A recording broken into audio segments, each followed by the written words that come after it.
Ça, c'est la planète 4546b. Un monde presque entièrement recouvert d'eau, à 99% pour être précis. Bacterial infection in your system is progressing. Intrigué, j'ai décidé de m'y rendre.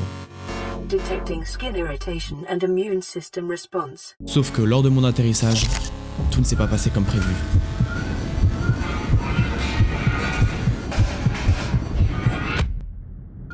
C'est dans ces conditions que je vais devoir survivre les 100 prochains jours, trouver à manger, comprendre ce qu'il s'est passé, explorer les bases aliens, mais surtout, trouver un moyen de m'échapper.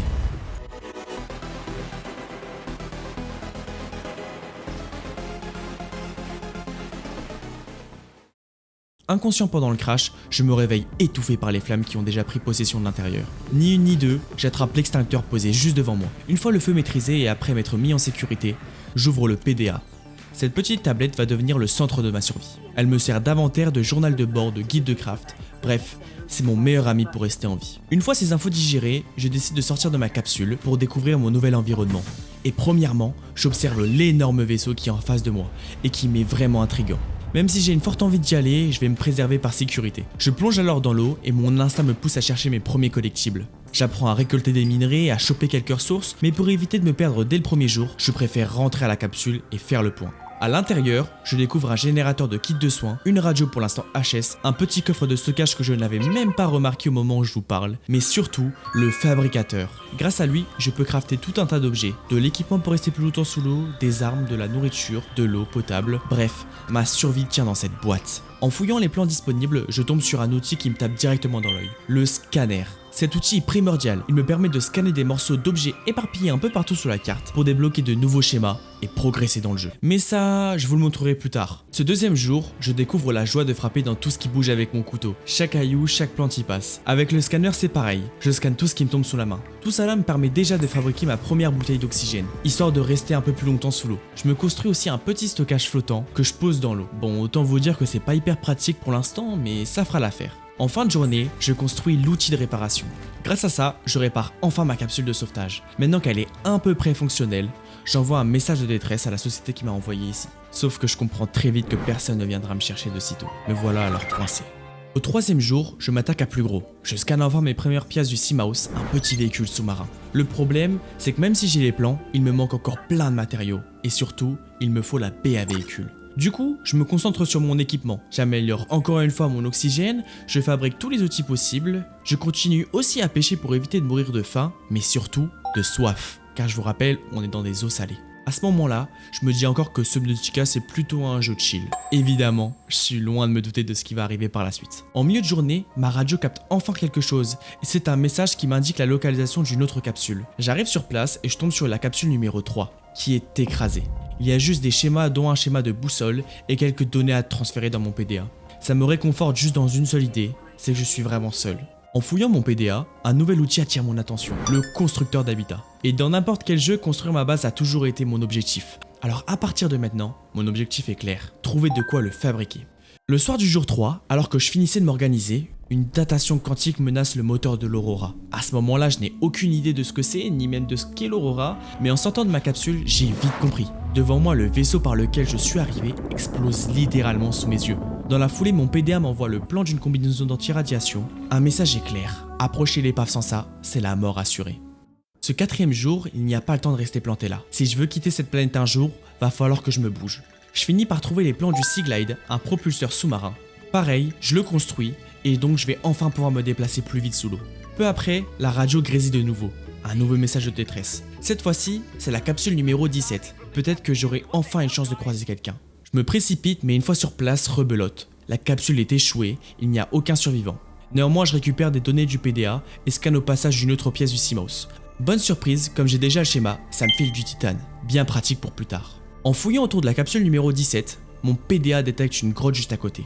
Ma curiosité me pousse à y plonger et là, je tombe sur quelque chose que je n'aurais jamais imaginé voir sous l'eau. Une base. Pas une ruine alien, non, une base humaine. Clairement construite par des gens comme moi, mais complètement abandonnée. Forcément, je dois comprendre ce qu'il s'est passé ici. Je m'enfonce un peu plus en profondeur, j'arrive à entrer et je récupère plusieurs PDA laissés sur place. Et là, je comprends que cette base appartenait à un groupe appelé le Degasi, une équipe envoyée ici par ma propre entreprise, bien avant mon crash. En lisant les PDA, je découvre qu'ils auraient été contaminés par un virus, mais un truc violent. Ils auraient chopé des cloques, des démangeaisons, des organes qui lâchent, le genre de maladie qui te bouffe jour après jour, jusqu'à te laisser aucune chance. Et surtout, ils expliquent que ce n'était pas leur seule base. Ils avaient construit plusieurs dans les profondeurs avant de disparaître. Je n'ai qu'un morceau de l'histoire, un tout petit morceau, mais une chose est sûre, je ne compte pas rester dans le flou. Je veux savoir ce qui leur est arrivé et comment éviter de finir comme eux. De retour à ma capsule, j'intercepte un message. L'équipage du Sunbeam, un vaisseau commercial d'Altera, a capté mon signal de détresse. Et là, ça me fait un bien fou. Enfin une voix humaine, une vraie, pas un enregistrement d'urgence. Mais ce petit espoir retombe très vite, car ils m'annoncent qu'ils ne peuvent pas venir tout de suite. Ce 6e jour, je décide de changer d'air. Avec fierté, je construis enfin mon outil de constructeur d'habitat. Et franchement, c'est simple et trop satisfaisant à utiliser. Direct, j'aménage une première salle, mais je comprends vite que ça va me coûter une tonne de ressources. Bon, je laisse mon rêve de palace sous-marin de côté pour l'instant, ma priorité est mon Seamouse.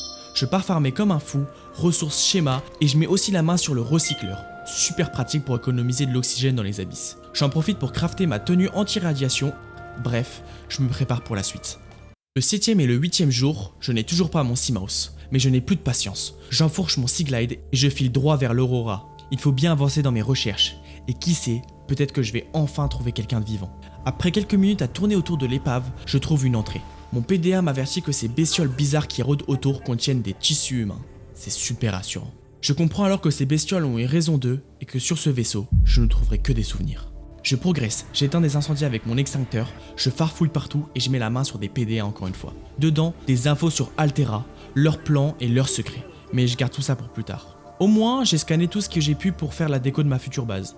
Sur le moment, l'Aurora me laisse un goût de trop peu, j'étais persuadé qu'il cacherait bien plus. Ce 9e jour, de retour vers ma base, je fais un crochet par la première base du Degasi. Je récupère les PDAs oubliés, je scanne ce que j'avais zappé la première fois, et là, j'apprends que cette base n'était que la première d'une série. L'équipage du Degasi a construit plusieurs planques pour survivre sur cette planète. Ça me fascine encore plus, qu'est-ce qu'ils ont vécu ici et pourquoi il n'y a plus personne? Peut-être que j'aurai les réponses plus tard. Ce jour 10, je ne perds pas une minute. Après avoir trouvé le schéma du canon à propulsion, je le construis. Et c'est une première vraie arme contre les créatures agressives. Et en bonus, ça m'aide aussi à pêcher plus vite. C'est vraiment cool. Pendant ce temps, il s'avère que la radio crépite encore. Le Sunbeam me recontacte. Ils vont finalement pouvoir venir me chercher sur la planète 4546b. C'est incroyable. Et pour ça, ils me donnent un point de rendez-vous et 40 minutes pour me préparer.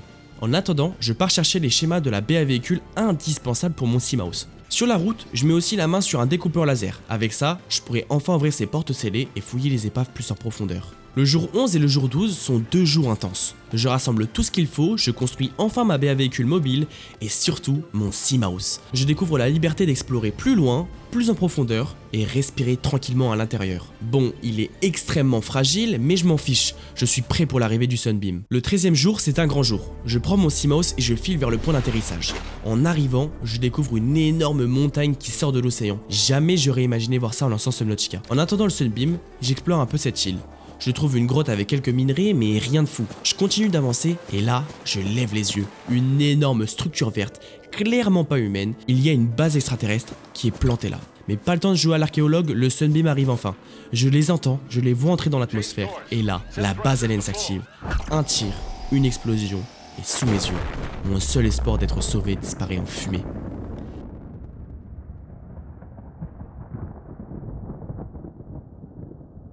Au jour 14, après le choc, pas question de rester planté là. Je repars avec mon Seamouse vers une nouvelle base du Degasi, guidé par les données trouvées. J'arrive alors sur une deuxième île, j'écrase mon Seamouse sur la plage dans l'incapacité de le récupérer. Bref, cette île c'est une bouffée d'air frais, une autre flore, une autre faune. Mais je n'ai pas encore la patience de fouiller chaque recoin. Du coup pour l'instant je m'attarde pas plus sur cette île, mais pareil, j'y reviendrai. Les jours 15 et 16, j'intercepte encore 2 messages de détresse, je fonce sur place et c'est encore la même chose, des capsules écrasées, des PDA mais toujours pas de survivants. Seulement des fragments de vérité et moi qui essaie de tout rassembler. Ce 17e jour, je pars explorer un peu plus loin que d'habitude. Je découvre des paysages incroyables recouverts d'herbes rouges. Les musiques de Subnautica rendent tout ça encore plus immersif, presque apaisant. Mais derrière cette balade, j'ai une idée fixe. Trouver un endroit où je pourrais enfin poser ma vraie base. Et finalement, au jour 18, je tombe sur un biome rempli d'énormes champignons. L'endroit est excentré, calme et l'ambiance m'y donne envie de m'y installer. Je passe donc la fin de la journée 18 et le jour 19 entier à construire les premiers modules de ma base. Rien de gigantesque pour l'instant, mais ça y est, j'ai enfin un endroit qui m'appartient vraiment. Ce 20e jour, je commence à aménager ma première salle. J'installe quelques coffres de stockage et les éléments essentiels pour survivre. Puis, je fais des allers-retours entre mon ancienne capsule de sauvetage et ma nouvelle base pour rapatrier tout ce qui traînait encore là-bas. En fin de journée, je repars farmer un maximum de matériaux pour reconstruire mon Seamouse que j'avais bêtement perdu auparavant. Une fois mon Seamouse recrafté, j'essaie de m'amuser avec, mais honnêtement, je n'arrive toujours pas à le contrôler correctement. Je le bloque, je le coince, bref, je galère. Le jour suivant, je préfère me concentrer sur ma base. Je construis une chambre d'immersion, mais là, c'est la panique totale. Ma base coule littéralement sous les yeux. Je n'avais clairement pas compris qu'il fallait la renforcer. Je découvre aussi que la chambre d'immersion permet de customiser et améliorer mes véhicules, ce qui est plutôt cool, et j'installe une salle de scanner que je vais quasiment ignorer jusqu'à la fin de mon aventure. Ce 23e et 24e jour, je réalise vite qu'une base de cette taille demande énormément d'énergie. Fini l'énergie illimitée de la capsule de sauvetage, je pars donc chercher des moyens de produire plus de courant. Je débloque les panneaux solaires, le bioréacteur et même les plans d'une centrale nucléaire que je ne peux pas craft encore. J'opte pour le bioréacteur, il me suffit de mettre de la matière organique pour générer une bonne quantité d'énergie. Avec une base fonctionnelle et tout le nécessaire à portée de main, je décide qu'il est temps de retourner à l'Aurora. Cette fois, je sais que je suis prêt. Je revisite les mêmes zones que la première fois, mais en fouillant mieux. Je comprends que certaines portes peuvent être déplacées avec mon canon à propulsion. Et là, la révélation. Depuis le début, la suite de l'Aurora était littéralement sous mes yeux. À l'intérieur, je découvre des zones bien plus vastes, des chambres pour les équipages, le bureau du capitaine qui révèle des informations sur le marché noir d'Altera et même des décorations que je ramène fièrement pour ma base. Plus loin, je tombe sur des portes à découper au laser et sur des plans de technologies avancées. Enfin, je découvre la salle des moteurs, en ruine, qui est à l'origine de toute la radioactivité qui se répand sur la planète. Le 25e jour, je décide de faire des allers-retours entre les deux îles, et je découvre qu'un portail peut les relier grâce à des cubes extraterrestres. Je m'attarde un peu plus sur l'île du Dégasi. Là-bas, j'apprends qu'on peut cultiver des plantes comme les pommes de terre chinoises, ce qui me permet d'avoir une source de nourriture illimitée dans ma base. Également, je décide d'enfin explorer cette structure verte que j'avais vue sur la précédente île. Ça me paraît étrange. Je sais qu'à l'intérieur, je trouverai des informations me permettant de comprendre un peu plus cette histoire. Pour y rentrer, on me demande une certaine tablette extraterrestre que je trouve en fouillant les alentours de l'île. À l'intérieur, je découvre que cette base est immense. D'abord, il y a plein d'objets exposés comme si c'était un musée. Je comprends alors que ce sont des archives historiques des différentes planètes autour de celle-ci. Il y a même des vestiges historiques de la Terre. En m'y avançant, je parviens à arriver à une sorte de salle de contrôle. C'est sûrement la salle de contrôle qui permet de guider le canon qui a explosé le Sunbeam. C'est alors qu'on me dit que pour le désactiver et partir de cette planète, il faut que je sois guéri d'un mystérieux virus. Je ne comprends pas vraiment, mais par la suite je sors mon scanner et même lui m'indique que je suis infecté par une bactérie et que j'en ai plus pour très longtemps. De retour à ma base le 26e jour, je scanne une station de modification. Sur le moment, je comprends pas trop son utilité, jusqu'à ce que je découvre que je peux améliorer mes outils, rendre mon couteau plus performant, augmenter ma capacité d'oxygène ou encore me fabriquer des palmes plus rapides. Je commence aussi mes premières plantations de pommes de terre, et je réalise à quel point c'est rentable. Avec une seule graine, je peux récolter plusieurs fruits, ce qui me garantit de ne plus jamais manquer de nourriture. Du jour 27 au jour 30, je poursuis mon exploration des profondeurs en fouillant de nouvelles carcasses de l'Aurora. Chaque épave cache encore plus de secrets, des fragments, des plans perdus, mais honnêtement, plus j'avance, plus je réalise à quel point ce vaisseau était immense. À partir du jour 31, tout s'accélère car je décide d'aller bien plus profond que d'habitude, environ à 600 mètres de profondeur. Et là, je comprends vraiment la verticalité du monde de Subnautica. C'est vertigineux. Je ne sais pas comment je suis arrivé là, mais c'est fou. Les abysses sont recouverts d'une brume épaisse verte qui ne me donne pas un bon pressentiment. Je me fais vite agresser par une tonne de mobs aux alentours. Je sais alors que je ne peux pas descendre plus loin, sans de nouvelles technologies. C'est à ce moment-là que j'ai compris que lors de mon exploration dans l'Aurora, je suis passé à côté du robot explorateur sous-marin, le Prawn qui est la clé pour découvrir les abysses. Je reviens donc à l'Aurora pour le scanner et enfin continuer mon exploration. Mais tout ne s'est pas passé comme prévu puisque lors de mon arrivée vers l'Aurora, je me suis pris un énorme screamer par le Reaper, la créature la plus dangereuse de Subnautica. Bref, je passe donc les 5 prochains jours à farmer comme jamais, puisque les ressources nécessaires sont rares. Il me faut du diamant, du verre émaillé, de l'aérogel, du plomb ou encore des lingots de plastacier. Donc c'est parti pour farmer.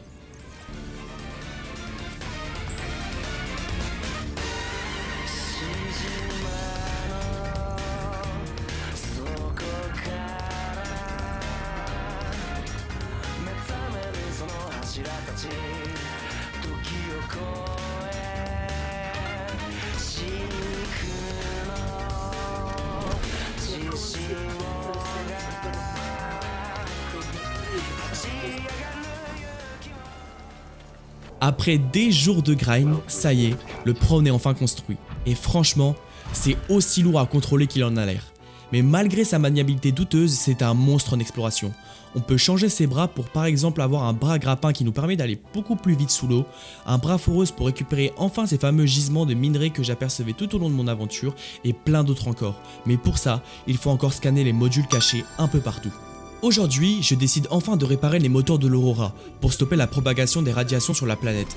Et honnêtement, ça fait du bien de savoir que toute cette zone n'est plus contaminée. Je peux enfin, grâce à la station de modification, crafter des tenues beaucoup plus résistantes et donc les équiper n'importe où sur la carte. Au jour 37, je repars explorer toutes les carcasses que j'ai trouvées à portée de moi. Mon but est de récupérer les bras du Prawn, indispensables comme je vous l'avais dit auparavant. Mais sans trop de réussite et un peu frustré de ne pas avancer dans le jeu, je décide qu'il est également temps de construire le dernier vaisseau ultime, le Cyclope. Le Cyclope, c'est le vaisseau ultime, un géant sous-marin, une base mobile capable de tout transporter, mais évidemment, qui dit monstre des mers dit matériaux monstrueux à récolter. Chaque pièce demande des composants qui s'emboîtent les uns dans les autres, un kit de câblage avancé qui demande un kit simple, qui demande du cuivre, qui demande... Bref, c'est un cauchemar à farm. Et comme si ce n'était pas suffisant, au jour 38, je découvre que ma base se trouve littéralement au bord des abysses. En voulant tester mon Prawn, je tombe à plus de 1000 mètres de profondeur avec lui. Tout ce que j'avais construit pour ce véhicule tombe littéralement à l'eau, au sens propre. Je perds tout. Et pour ne rien arranger, je croise deux Ghost Léviathans, ces créatures immenses et translucides. Je vous le dis, j'ai rarement eu aussi peur dans un jeu de survie. Mais pas question d'abandonner, au jour suivant, je me remets au boulot. Je pars donc farmer toutes les ressources nécessaires à la construction du Cyclope. Et au jour 43, je réussis enfin à construire le Cyclope. Et là, quelle claque! Ce truc est gigantesque. Il peut plonger profondément, se déplacer rapidement, lancer des leurres pour distraire les Léviathans, stocker une quantité folle de ressources. C'est un véritable navire. Tellement énorme que je ne sais même pas où le garer. Au jour 44, encore traumatisé à cause du Prawn, je décide de construire une nouvelle base, bien plus grande mais surtout mieux placée. Je veux qu'elle soit au centre de la carte, entre l'Aurora et l'île du Dégasi. Je sens que j'arrive à la seconde moitié de l'aventure. Également, j'ai construit tout ce que je pouvais, donc il faut que je perce les secrets de cette planète. Et tout pousse à me croire que les réponses se trouvent dans les abysses, d'après ce que j'ai vu lors de mes expéditions à 600 mètres en profondeur. Je passe plusieurs jours à démonter mon ancienne base, à récupérer tous les matériaux possibles et à lancer la construction de la nouvelle. Cette fois, c'est du sérieux. Deux grandes salles principales, des couloirs fonctionnels, des modules de survie, bref, une vraie maison sous-marine. L'endroit est parfait, il est vaste, riche en ressources et idéal pour mon projet. Et grâce aux matériaux de mon ancienne base, j'avance vite. À ce stade, ma nouvelle base commence à ressembler à un vrai QG. Pendant ce temps, je continue mes fouilles pour trouver les bras du Prawn. Ironie du sort, j'en rate un sans même m'en rendre compte. Aujourd'hui, j'ai décidé de me consacrer à continuer d'agrandir ma nouvelle base. Je veux qu'elle soit plus grande, plus solide et surtout plus belle que la première. Je passe ma journée à construire, démonter, améliorer et à renforcer. Chaque renfort me coûte du titane et du lithium, deux ressources que je commence sérieusement à manquer. Mais petit à petit, ma base prend forme. Et franchement, quand je regarde cette construction posée au fond de l'eau, j'ai un petit moment de fierté. Pour la première fois depuis le crash, j'ai un endroit qui me ressemble, un coin tranquille dans ce chaos. Mais le temps passe. À chaque lever de jour, je me dis la même chose. Il me reste plus beaucoup de temps pour percer le mystère de cette planète. Comprendre qu'est-ce qu'il y est arrivé au Dégasi, qu'est-ce que ce virus et surtout comment m'en sortir vivant. Du coup, jour 49 et 50, je fouille les épaves, je scanne tout ce que je trouve et je récupère finalement le bras de forage et le bras de propulsion, deux ajouts essentiels. Le premier me permet d'extraire directement des gisements géants et le second de repousser les créatures hostiles, en gros comme le canon mais en plus gros. Mais il me manque encore le bras à grappin, sans lequel je ne pourrai jamais descendre plus bas et pour être honnête, je commence à perdre patience. Mais le jour 51, je trouve enfin le bras à grappin qui était juste dans une épave à côté de ma nouvelle base. Et c'est super. Je vais enfin pouvoir reconstruire mon Prawn et descendre encore plus bas. Pile à ce moment-là, je découvre une gigantesque faille juste à côté de ma base. Une crevasse qui s'enfonce jusqu'à plus de 500 mètres en profondeur. Les paysages deviennent bleu marine, c'est incroyable. Je découvre de nouveaux matériaux comme le rubis, que je ne sais pas encore à quoi il va me servir. Je décide alors de récolter tous les nouveaux items que je rencontre dans cette zone en faisant plusieurs allers-retours, histoire de ne pas tout perdre en cas de mauvaise rencontre. Mais au fond de moi, je sens qu'il y a quelque chose de plus grand, comme si cette crevasse était qu'une porte vers un monde encore plus profond. Ce 52e jour, comme à mon habitude, je continue à utiliser mon Cyclope pour me balader un peu partout sur la carte et trouver de nouvelles épaves. Dans l'espoir de rencontrer de nouveaux schémas, me débloquant de nouvelles technologies. Je fouille des dizaines d'épaves sans réellement rencontrer de nouveaux atouts majeurs. Malgré ça, j'obtiens quand même quelques nouveaux PDA. Ça me fait toujours plaisir puisque ça me permet de joindre tous les morceaux de l'histoire. Le jour 53, j'arrive enfin à reconstruire mon Prawn. Autant vous dire que cette fois-ci, je ne compte plus jamais le perdre, vu la galère que c'était à le reconstruire. Je m'amuse également à construire ses bras et à aller les tester, et franchement, c'était plutôt pas mal. Moi qui étais déçu de cette nouvelle machine au début, je commence à y prendre goût. Le jour suivant, j'essaie de commencer à me noter tous les nouveaux matériaux qu'il me faudra pour améliorer tous mes véhicules. D'abord avec le Seamouse, qui me propose des modules pour renforcer la coque ou avoir plus de stockage, ou encore les modules de profondeur MK1, MK2 et enfin MK3, qui seront indispensables. Ces modules s'appliquent également pour le Cyclope et enfin le Prawn. Pour l'instant, je peux seulement me crafter le module MK2 du Seamouse, me demandant seulement de la magnétite. C'est une ressource rare que je viens tout juste de débloquer. Pour les prochains, il me faudra du nickel et bien plus encore. Je me note tout ça pour y penser lorsque j'en trouverai. Et effectivement, au jour 55, je trouve un passage encore plus bas dans la faille que j'avais trouvée, proche de ma base. Je descends un peu de 700 mètres en profondeur. Les sons changent encore. Le sol devient plus organique, plus vivant, comme si la planète respirait. Je croise des formes de vie que je n'avais jamais vues. Certains semblent observer mes moindres mouvements. En fait, le passage me ramène à l'endroit que j'avais aperçu l'autre jour. Je comprends alors que cet endroit est l'un des derniers du jeu, et qu'il accède au cœur même de l'histoire de Subnautica, là où je trouverai tous les secrets, mais encore des technologies ou des minerais indispensables. Cette zone se nomme Lost River. Et malgré la beauté des lieux, j'ai un vrai sentiment de malaise. Je sens que je m'approche au cœur du mystère. Bon, je peux vous dire que j'ai pas fait long feu ici, puisque les aliens hyper casse-couilles m'ont littéralement flingué ma tenue. Du coup, par peur de mourir, je remonte à ma base. Maintenant que je sais un peu mieux à quoi m'attendre, je me dis qu'il est temps d'améliorer un peu mon équipement. Parce que bon, me faire démonter par des créatures dès que je sors, ça va 2 minutes. Je passe donc par la station de modification pour améliorer mon armure et j'en profite pour transformer mon couteau en couteau thermique. Ça me demande pas grand chose, juste une pile simple, mais au moins ça me rend un peu plus dangereux. Petit à petit, je me prépare à affronter tout ce que la planète a à m'envoyer. Ces prochains jours, je découvre vraiment la puissance du bras de forage du Prawn. C'est une dinguerie. Grâce à lui, je peux enfin farmer du titane, du lithium et toutes les ressources dont j'avais besoin 10 fois plus vite qu'auparavant. Et ça tombe bien, parce qu'il me manquait encore quelques murs pour finir ma base. Mais donc grâce à ça, je peux encore renforcer mes couloirs et rajouter des vitres. Bref, je m'offre enfin la base de mes rêves, entièrement en verre, solide et incroyablement stylé. Quand je regarde à travers les vitres et que je vois la lumière se refléter dans l'eau, je me dis que ça en valait vraiment la peine. Mais au jour 61, je commence à galérer un peu. J'ai beau avoir une base magnifique, j'ai complètement négligé la nourriture. Je n'ai plus de plantation, plus de poissons, plus rien. Je crève la dalle et surtout, je meurs de soif. Heureusement, j'avais trouvé dans les épaves les plans du distributeur automatique de café et de nourriture. Mais bon, pour la déco, c'est bien, mais pour la bouffe, pas vraiment. Ça me nourrit absolument pas. Par contre, je mets enfin la main sur le plan du filtreur d'eau, un appareil capable de produire de l'eau potable en illimité. Le problème, c'est que ce truc consomme une énergie monstrueuse. Je me rends compte que ma base n'a clairement pas assez de puissance pour tenir le coup. Je passe donc les jours suivants à chercher une nouvelle source d'énergie, parce qu'entre les piles du Seamouse, celles du Cyclope et tout ce que je recharge, ma base tire la langue. Je me dis alors qu'il est temps de passer au niveau supérieur, la centrale nucléaire. Mais pour ça, il me faut des cristaux d'uraninite, dispersés dans les profondeurs. Je charge le Prawn dans le Cyclope et je pars à la chasse. Des heures à fouiller les grottes, les falaises, les zones radioactives, et même si c'est une galère, j'y arrive enfin. Le réacteur nucléaire tourne. L'énergie décolle. Pour la première fois, ma base ne s'éteint plus quand je bricole.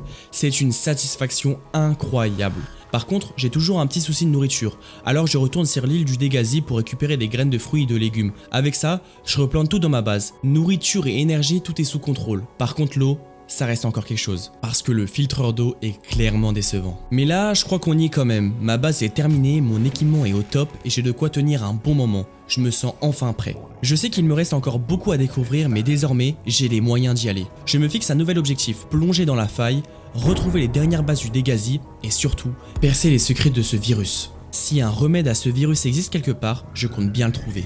Et ben ça y est, au jour 66, j'y suis enfin. Après des dizaines de minutes à tourner autour du mystère, je découvre la dernière base du Dégasi. Ça fait plus de 50 jours que je n'en avais pas trouvé une seule et honnêtement, ça me fait quelque chose. À l'intérieur, je récupère plusieurs PDA laissés par l'équipage et petit à petit, je reconstitue leur histoire. Ils cherchaient un remède au virus, Mathilde, la scientifique du groupe, aurait capturé un léviathan pour l'étudier, mais cette créature aurait appelé à l'aide et leur base aurait été attaquée.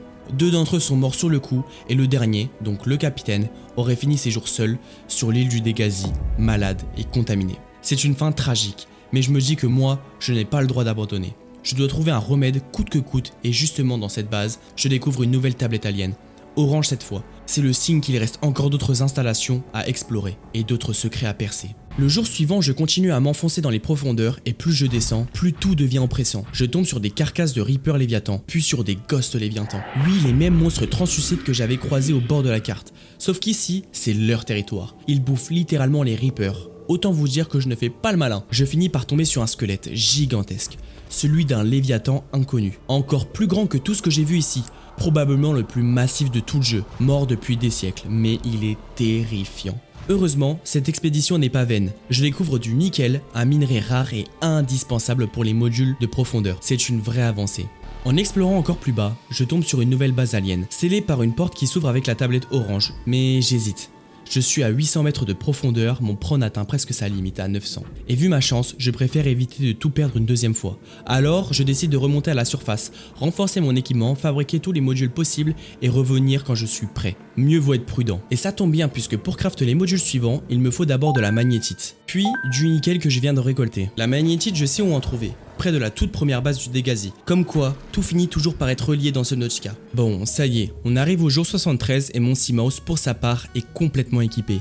Il dispose d'une coque renforcée, parfait pour ne plus prendre autant de dégâts, et il a également le module de profondeur maximum, donc il peut aller autant loin que mon Prawn à 900 mètres en profondeur. C'est incroyable. J'en profite aussi pour construire un nouvel outil que je ne pouvais pas construire avant, le fusil à stase. Bon, je sais pas trop encore comment il marche, mais je sais que quand tu tires, elle crée une bulle d'énergie qui fiche tout ce qu'elle touche. Autant vous dire que c'est une arme totalement cheatée pour immobiliser les créatures les plus agressives. Vous verrez par la suite comment je l'ai utilisé. Il est vrai que je vous ai un peu menti, mon Seamouse n'était pas vraiment au maximum. Je décide d'aller encore plus loin, je lui installe un sonar pour repérer les structures à travers les murs et un module d'autodéfense qui envoie une décharge électrique en cas d'attaque. Autant vous dire que ça me demande encore un maximum de ressources. Au jour 76, je prends un moment pour souffler et me recentrer sur ma base. Je croyais qu'elle était terminée, mais il me manque encore plein de petits détails. Je construis une vraie salle de stockage, réorganise mes modules et rajoute quelques décorations. L'endroit commence à ressembler à un vrai refuge. C'est calme, la lumière est douce, la musique ambiante flotte doucement. Un court instant, j'oublie presque que je suis coincé sur cette planète inconnue à des milliers d'années-lumière de la Terre. Aujourd'hui, je me mets enfin à la production d'eau en quantité industrielle. Je pars chercher du corail pour fabriquer de la javel et je remplis tout un casier d'eau potable. Bon, me demandez pas le rapprochement entre la javel et l'eau potable, c'est Subnautica. J'en profite aussi dans la journée pour construire un nouveau module de profondeur pour le Prawn, histoire de pouvoir descendre encore plus bas. Il me faut un lingot de plastacier, 3 de nickel, 2 de rubis, et j'en profite également pour donner une nouvelle couleur à mon Prawn, histoire de le rendre un peu plus personnel. Et tant qu'à faire, je construis aussi le module de profondeur du Cyclope. Mon objectif est clair, atteindre la Lost River, déployer le Prawn là-bas et continuer à plonger toujours plus profondément. Et c'est parti, au 78e jour, je descends avec le Cyclope direction les abysses. Je dépasse les 900 mètres de profondeur, je repasse devant la base alien que j'avais laissée plus tôt, mais cette fois, je continue. Je sais que vous voulez voir ce qu'il y a à l'intérieur, moi aussi, mais un peu de patience. Car mon but avant de l'explorer est d'atteindre la zone volcanique à plus de 1200 mètres de profondeur, là où se trouvent les deux minerais les plus rares du jeu, le soufre cristallin et le distène. Mais autant dire que l'endroit n'a rien d'accueillant. La température dépasse les 50 degrés, l'eau brûle au contact. Et autour de moi, des geysers de lave jaillissent sans prévenir. Au milieu de tout ça, il est là, le dragon Léviathan. Une créature gigantesque si énorme qu'elle fait passer les gosses de Léviathan pour des poissons rouges. Elle mange les Reapers et elle rôde juste au-dessus de moi. Je peux même constater des carcasses de Reapers au sol. Dans cette zone volcanique, je tombe sur une nouvelle base alien enfouie dans un volcan sous-marin. Je m'approche, je l'observe, mais pas question de foncer la tête baissée. Je sens que je suis encore trop fragile. Mais surtout, je veux faire les choses dans l'ordre. Pas question d'aller voir les prochaines bases si je n'ai pas résolu la dernière. Du coup, je remonte à ma base pour littéralement tout craft avec les 2 nouveaux minerais que je viens de récolter. J'en profite également pour me venger de tout ce que m'a fait subir les Reapers Léviathan jusqu'à présent en tuant celui qui approchait ma base. Quand je vous disais que le fusil à stase c'était vraiment trop fort. Mais ça y est, je perds pas une minute, c'est le grand retour. Je me dirige vers la base alien que j'avais repérée plus tôt. Et à l'intérieur, c'est un véritable musée de spécimens. Toutes les créatures de la planète conservées dans des cuves. Des notes, des recherches, des données, des schémas. Tout indique que cette installation servait à étudier le virus et à tenter de le neutraliser. Mais par qui? L'équipage du Dégasi ou les créatures même de cette technologie? Impossible à dire.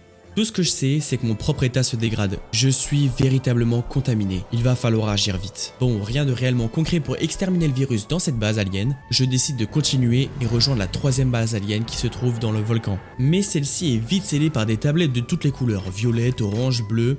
Je passe donc des jours à faire des allers-retours, à crafter et à revenir. Mais ce qui est cool, c'est qu'à l'intérieur, je découvre un portail relié directement à la surface, à la base alien de l'île. Fini les trajets interminables, je peux enfin circuler entre les deux sans risquer ma peau. Bon, autant vous dire que cette base était très décevante puisqu'elle servait juste de centrale thermique à une base qui est encore plus en profondeur, là où je trouverai la clé du remède. Au jour 86, je sais que la fin approche. Je construis les derniers modules de profondeur du Prawn capables de descendre jusqu'à 1700 mètres. La chaleur devient encore plus insupportable, elle monte à plus de 70 degrés. La pression écrase presque mon cockpit, mais soudain, une voix, dans ma tête, une créature qui me parle. I am what you seek. Want to. Elle me dit qu'elle sait ce que je cherche et qu'elle veut m'aider. Je suis à la fois terrifié et intrigué. Quelques secondes plus tard, j'aperçois la toute dernière base alien. Jamais j'aurais imaginé descendre à 1500 mètres en profondeur en lançant Subnautica. Et j'en ai fait du chemin pour en arriver jusqu'ici. Mais cette base alien est scellée par une tablette bleue. Je rentre à l'intérieur et tout s'illumine. La base s'active, les systèmes s'allument et on me dit que le développement du vaccin est annulé, que le projet d'éclosion des œufs empereurs est annulé et qu'il faut immédiatement que j'évacue. Mais je ne comprends pas, je reste ici, tout ce que je sais c'est que moi je veux retrouver la personne qui vient me parler, je veux absolument partir de cette île. Plus sérieusement, pourquoi on vient de me dire ça? Par qui? Je n'en ai aucune idée. Mais une chose est sûre, c'est que je suis enfin sur la bonne voie. Malgré ça, la base alien est immense. Il y a plein de salles avec plein de portails. Mais surtout, je peux y voir une tonne d'expérience qui a été faite sur les œufs des espèces qui habitent sur cette planète. En scannant à peu près tout et en récupérant les PDA, on m'avertit qu'une certaine enzyme 42 pourrait être la clé du vaccin. Et celle-ci est sécrétée par l'empereur Léviathan. Encore une fois, on me demande une tablette bleue, la porte s'ouvre et devant moi, un gigantesque bassin. Je saute dedans sans prendre en compte la dangerosité qu'il peut y avoir. Et devant moi, l'empereur Léviathan qui me parlait dans ma tête depuis le début de mon crash apparaît littéralement sous mes yeux. Elle m'explique en gros qu'elle a été enfermée ici pour subir des expériences, qu'elle est maintenant trop grande pour sortir et qu'elle me demande une seule chose, faire éclore ses œufs pour que ses enfants puissent répandre une enzyme capable de guérir la planète. Je comprends que c'est mon ultime mission. Dans la foulée, mon PDA m'envoie un schéma d'enzyme d'éclosion. Mais pour ça, il me demande des ressources inconnues que je n'ai jamais vues. Il me faut des graines de scrutine, de couronne de mer, d'herbes fantômes, de champignons fongiques et de pompons. Chaque graine provient d'un biome différent. Autant vous dire que je passe les prochains jours à voyager à travers le monde entier, récoltant tout ce que je peux. Et étrangement, les créatures ne m'attaquent plus. Comme si la planète elle-même savait que j'étais en train de la sauver. Bon, autant vous dire que c'était assez fastidieux et assez chiant à récupérer toutes les graines, surtout une qui est la couronne des mers. Je n'avais pas compris qu'elle était à l'endroit de l'empereur Léviathan, j'ai donc galéré à chercher dans chaque biome sans avoir aucun résultat. Mais bon, ça y est, au jour 93, j'ai fabriqué cette enzyme d'éclosion, je reviens voir la mère empereur. Je verse l'enzyme dans le bassin, les œufs s'illuminent, vibrent et s'ouvrent un à un. Les petits Léviathans s'envolent dans l'eau, libres et paisibles. My young are swimming for the shallows. I thank you. Their freedom is my end. What will it be like, I wonder, to go to sleep and never wake up? Perhaps next we meet, I will be an ocean current, carrying seas to a new land. Or a creature so small, it sees the gaps between the grains of sand. Farewell, friend. Leur mère me remercie, me qualifie d'ami et laisse derrière elle un échantillon d'enzyme 42, celui qui me permettra de me soigner.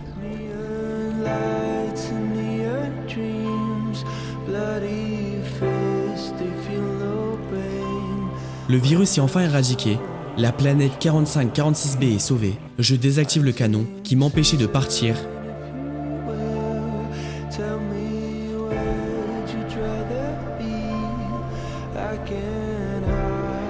Et je rassemble tout pour construire la fusée Neptune.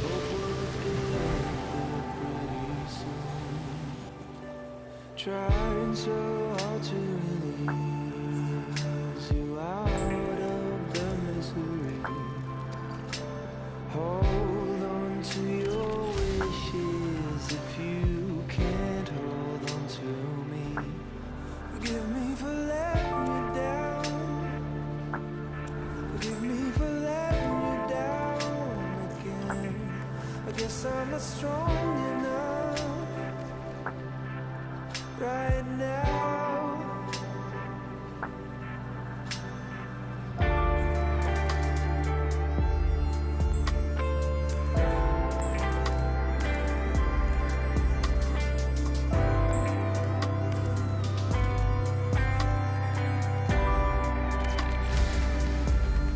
They will finally feel the flames that run down through my veins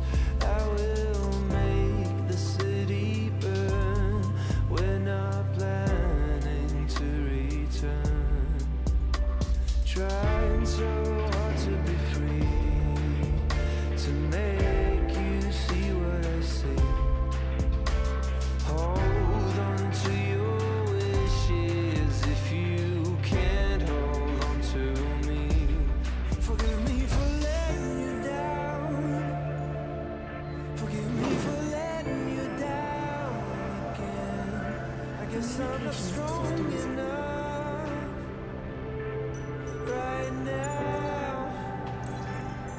Life support Forgive me for systems letting you online. down. Forgive me for letting you down again. I guess I'm not strong enough right now. Oh, my Primary computer systems active.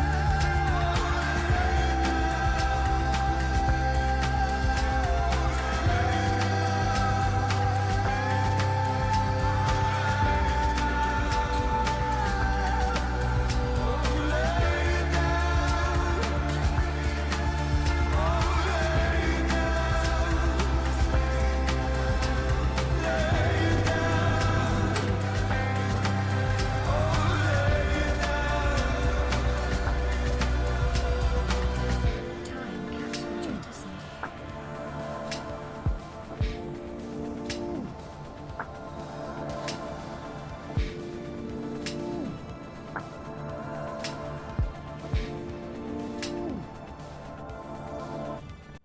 Caution.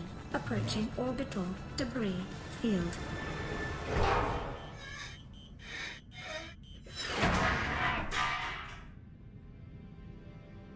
Orbital debris field clear. Performing gravity turn maneuver.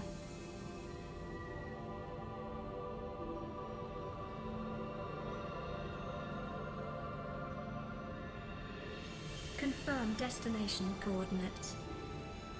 Nearest interstellar phase gate. Engaging ion boosters in 3, 2, 1.